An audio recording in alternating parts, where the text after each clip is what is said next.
So today I have something really cool to share with you guys that I've been anticipating for a very long time. It's this guy in the middle here. This is the 6th scale Jason Voorhees figure from Hot Toys via Sideshow Collectibles. Very awesome. I've been looking forward to this guy for a very long time. Yeah, we're gonna dig in and have a look at this, and I'm gonna share some photos of this figure. First off, let's have a quick look at the box. I get a lot of shit for focusing on the boxes for too long, so alright, this is the front of the box. That's the side of the box. That's the other side of the box. And that is the back of the box. Alright, we good? Okay. This is the figure itself. 6th scale, so it's about I want to say about 13-14 inches, maybe 12-13 inches. Right now I've got it posed in this very cool setup. He's holding an axe, and he comes with this beautiful figure display stand. Of course, I've got these two other little Jason figures to kind of give you a sense of scale. So we've got the Funko Pop Jason on the left there, and then we have one of the NECA Part 3 Jason figures on the right there. So you can kind of get an idea of scale. Funko's, what, 2 inches maybe? And that one's 7, I think, 6 or 7, something like that. So anyway, I'm gonna move these away, and we'll just focus in on this bad boy here. Alright, first let's talk accessories. There's not a whole lot that comes with this figure. There are a couple. You can see he's got clenched fists right now that he's gripping the axe with. So obviously you have two clenched fists. He also comes with two relaxed hands. If you just want them to be completely relaxed, they can't grip onto anything, but that's an option for you. And there's also one more hand, which is a right hand in a trigger finger position, and that's for the for this bad boy, the spear gun. And then there's your bloody machete. Very large machete. Kind of bothers me because this is, forgot to mention, of course, this is based on Friday the 13th Part 3, where he's played by Richard Brooker. And the machete in that movie was not this. The machete blade was nowhere near this long. And that's one of my biggest nitpicks with this figure. I think they got almost everything else correct, but the machete's not supposed to be this freaking long. So that's, yeah, kind of bothers me a little bit, but yeah, it's not a huge thing. The figure itself has got this beautifully detailed mask on him. If you move in close, you can actually see the scuff marks on the eye, scuff marks on the nose very clearly, and you can even see his, let's see if I can catch it in the light here. There you go. He's got blue eyes apparently, and they actually reflect the light, which gives you an idea of just how detailed these figures are.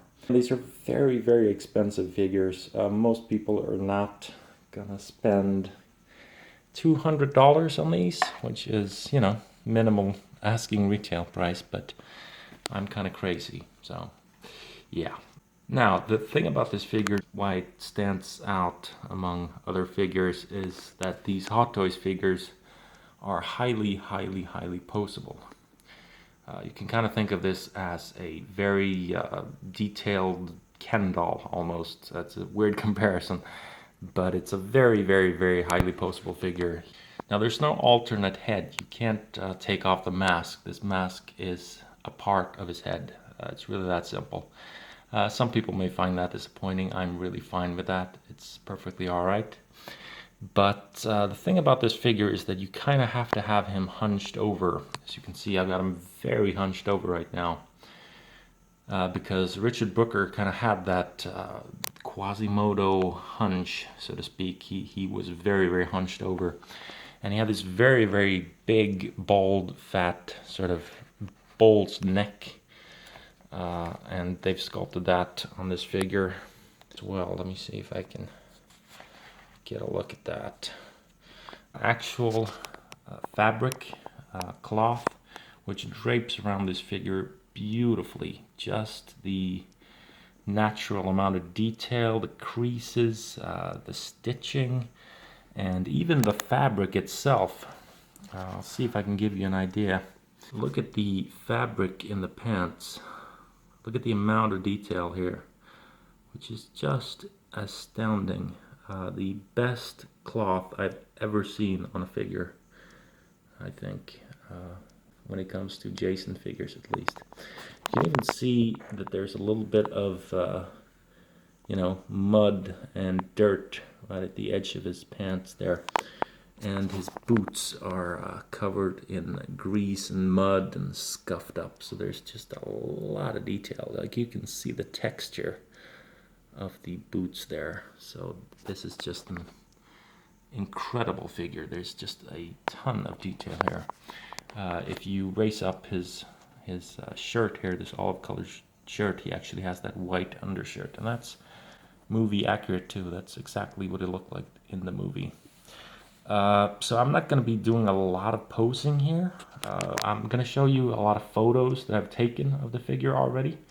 I can kind of give you a very brief idea of the posing, but you can just pop these hands off. Of course, they're all on ball joints, as you can see. So you just pop off the entire ball joint, and you can just kind of replace that, and you can place weapons in his hands.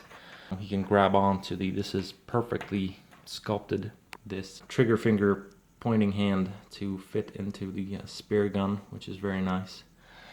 You've got this bloodied up axe and this very bloodied up machete that he can use. The thing about this figure that's very interesting when it comes to posing is that I mentioned the fact that you kind of need to slump this guy over. He's not really meant to stand perfectly upright. I mean, you can stand him upright, sure, and you'll see that in the photos. But I think he really benefits from being hunched over. He has very, very small shoulder joints. His arms tend to kind of slump downward almost at a diagonal angle, so it really kind of benefits from you hunching him over a little bit. The thing I find is that when you're posing a figure, you want to start with the bigger gestures. So this figure, you can move the head, rotate the head, tilt the head, of course. You can obviously move his, forearms, his shoulder joints, his upper arms. His hands can be rotated and twisted. They're on ball joints. But the really cool thing, I think, is the fact that you can move the upper body and the lower body on these figures individually. And you can, of course, twist them as well. You can make these very, very subtle movements when it comes to the body language, so to speak. Like if you want to kind of twist his torso a little bit, or twist his head just a little bit, just a tiny little bit, then you can create these very, very realistic poses. For instance, if you look at the figure carefully now, then you'll notice that he's kind of hunched over. He's kind of got that Quasimodo look, and he's actually held up by this figure stand, I should mention. It's very important to use this figure stand here because it's almost impossible to keep this figure standing up on its own, which is unfortunate. I mean, it's possible, but you have to really pose him very specifically. You can see just the detailing in the pants. There's a little, I think, hint of red right there in the pants. But there's not really a lot of blood splatter, not a lot of dirt, stains or anything like that. I suppose that if you're really, really, really eager about that, you could possibly paint in some. But with a figure this detailed and this expensive, that's, that's up to you. Up to you. I'm not going to be doing that. So yeah. Here's what I mentioned about the fact that you kind of have to have them hunched over. You see the joint here, the edge of the joint here. You can actually just pop this head off, pops right off, and then you see the mechanism for the head here. It's this kind of cylindrical thing going on here, which is very interesting. So there's your actual head. You can just pop that off if you want to, and it pops right back on there. Whoop, sorry. See, now he's kind of slumping over. Notice how his legs change, his body changes, the whole posture changes. So the thing about posing this figure is you kind of want to just grab it, grab the whole figure. Pose the legs first, perhaps, and then you move on to the torso, and then you go grab the smaller, and then eventually you move on to the smaller gestures. But you can just pose this a lot of different ways. Obviously, you're not going to be doing any crazy sort of Spider-Man moves with this. You're not going to be doing any crazy breakdancing moves with this figure, but you can do a lot of very subtle gesturing, rotating of the head, of the upper body, the legs. You can actually place weight onto the legs or the feet, which creates a very, very realistic look, in my opinion. You can have him standing straight up, you can have him turning, you can have him crouching. There's just a lot of stuff you can do, and I haven't really even begun to fully explore everything that you can do with these amazing figures. As you can see, the buttons on the shirt there are actually in metal, so they reflect light. There are little glints in his eye which actually reflect light too. You'll see that in the photos when I get there. Yeah, just having a look at the back of the figure here. So yeah, as for the legs, you've got very detailed knee joints. You can move the upper legs, the lower legs, and of course you can pop off these boots, the feet all together if you want to. And the thing I found so far is that if you use this figure stand here and you put too much weight on one foot, then it tends to pop off. The right foot in particular, or right boot, tends to just kind of want to pop off there, so you kind of have to be careful about that. One thing I found that can be a little bit annoying is the fact that the shirt tends to kind of hang back a little bit. You can kind of, I don't know, gently tug on this if you want to, but it doesn't really make that much difference. So it's not exactly perfectly form-fitted, so to speak. It doesn't drape around his neck the way you'd like it to every single time, but I think if you're very, very careful with the figure, you can kind of get it to a very good place where you, the way you like it. So yeah. So I'm just gonna pause this for a second, and I'm gonna, put a new weapon into his hands and pose him into a new pose so you can see the difference. Here we go. Quite a difference, as you can see. Now I've actually tried to put him in a very upright position. He's standing very, very straight now. This is very basic. This took like 30 seconds or something. But from here, you can obviously, do a lot more delicate posing of the head, the chest, the arms. So I think you should really, really play around with these figures if you have one of these, because you can just achieve these very lifelike, subtle little things. They're really, really cool and genuinely creepy, I think. It's a really cool thing. So I'd really recommend just kind of starting with the largest, start with the legs and the chest, and then you kind of work your way outward, and the last couple of details should really be, small details. How you want to pose the hands, how you want to pose the his head, how it's tilted and turned and everything like that. It's really, really cool what you can achieve with these. I just popped in the sort of trigger finger hand here, and it's perfectly sculpted to fit this particular weapon. Of course, it just fits in there like a glove. It's perfect. I've never quite seen any figure have such a perfect sculpt before. It just matches up perfectly, and you can get this very cool 3D effect with, uh-oh, Jason's gonna fire something in your eye, so be careful. Yeah, this is gonna be a fairly short video review, because the posing is what actually takes up a lot of time. You can spend hours with these figures, just kind of posing them and finding different moods and positions and weapons and accessories. And obviously you can mix and match too if you wanted to, hold the axe in one hand and the machete in the other, or hold the spear gun in one hand and the machete in the other. You can do that if you want to, but you can't have him grab anything with these casual or relaxed hands, I should say. It'll just slip right out.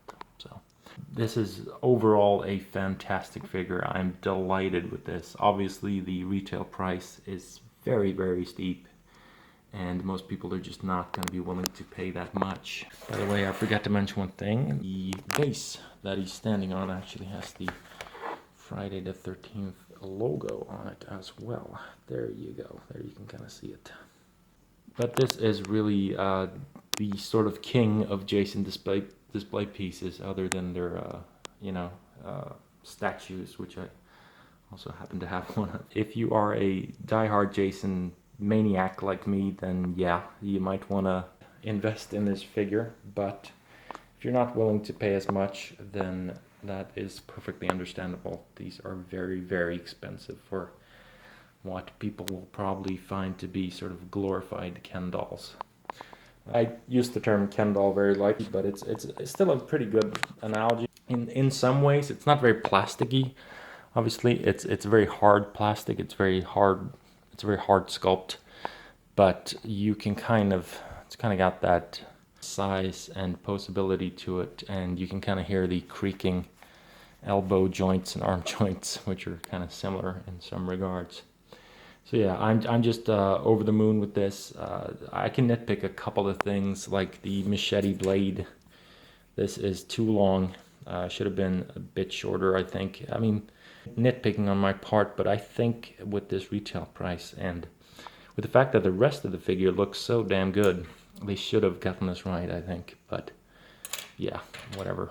You can just have hours upon hours upon hours of fun posing and just looking at this figure. In the right light, as you'll see, it looks really imposing and really cool and lifelike. When you see it in person, it's kind of like having your own little Jason, sort of your own personal Richard Brooker in your living room, and it's just the coolest thing. Yeah. If I live to be 90, at least I'll be able to tell people, you know what, I had a Jason Hot Toys figure at one point. That's what my tombstone is gonna say. I owned a Jason Voorhees Hot Toys figure. So yeah, I'm really thrilled with this. It's a really, really cool collector's piece. And again, the coolest thing for me is the fact that you can pose this in such a variety of very subtle and lifelike ways, which is just awesome. I'm just gonna end this review now. Hope you've enjoyed this, but I will be sharing some of my favorite photos from a photo session I made with this figure just a while ago. And if you want to check out really high-res versions, I'm gonna try to upload those, so you can go to the description of this video and click on a link there, and you can check out really high-res photos of this figure. Alright, hope you've enjoyed this video. I've certainly been enjoying this figure. Only had it for a while. I got this on Friday, and it's Tuesday today, I believe, so I've only just kind of begun to scratch the surface with this very, very cool Hot Toys figure, but it's awesome. I love it so much. And if you like this video and these Hot Toys figures, then I've got some great news. I'm going to be reviewing 3 more. I've already got 2 of them, and I'm waiting for the 3rd. They're right up here. It's Batman and Superman from Batman vs. Superman. And of course, to cap off the Trinity, I'm just waiting for Wonder Woman to arrive. Yeah, I'm fucking crazy with my money, I know. But anyway, guys, I hope you've enjoyed this video. Hope you've enjoyed a very brief look at this figure. I could probably make like 10 more videos about this, but I'm just going to share a lot of photos instead, because it's a very fun, but it's a very, very time-consuming process to pose this figure and photograph it and film it and all that stuff. So I hope I've given you a very brief idea of just how cool and detailed and imposing this figure really is. Okay, that's it for me. Enjoy the photos, and if you like them, give me a thumbs up and check out the description for high-res photographs. Alright, take care of yourselves. Bye.